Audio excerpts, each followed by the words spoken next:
Good morning all of you. Today I will teach you English chapter 11, the Ganga.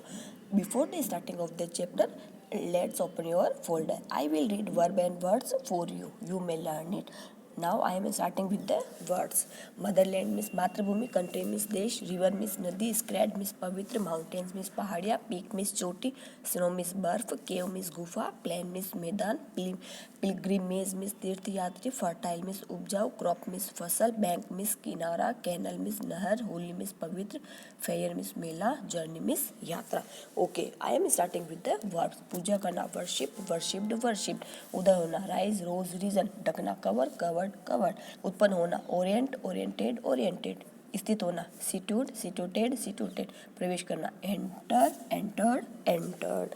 Okay student, you may learn all verb and words from the folders and also write in your notebook. Now I am starting the chapter. You may read the lines one by one with the help of this audio. Okay, let's start the chapter. Bharat हमारी मातृभूमि है. हमारा देश बहुत ही बड़ा है. हमारे देश में कई सुंदर सुंदर नदियाँ हैं जैसे गंगा, यमुना, ब्रह्मपुत्र, गोदावरी, कृष्णा. ये हमारे देश की प्रमुख नदियाँ हैं. पर इसमें से गंगा एक पवित्र नदी है. कई वर्षों से इसकी पूजा की जाती है. गंगा हिमालय से निकलती है. हिमालय का दृश्य बहुत ही रमणीय और सुंदर है. यहाँ पर ऊंची ऊंची पहाड़ियाँ हैं. यहाँ के दृश्य बहुत ही सुंदर है.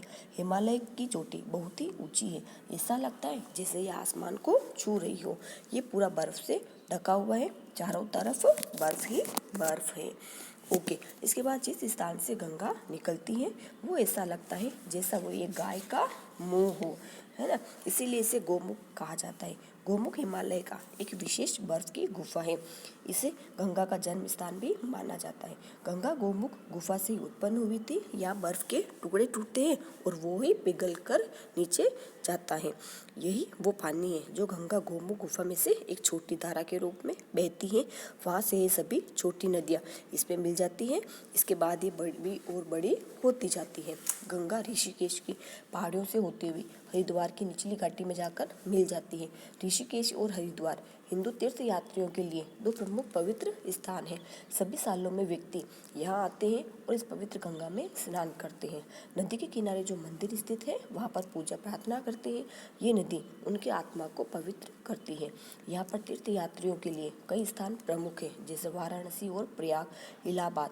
वे गंगा नदी के किनारे स्थित है. गंगा दक्षिणी क्षेत्र में बहती है और उन क्षेत्रों को उपजाऊ बनाती है. इसके में कई फसलें उत्पन्न होती हैं. इस नदी में कई जहाज भी चलते हैं. इसके किनारे एक तरफ हरे भरे खेत हैं.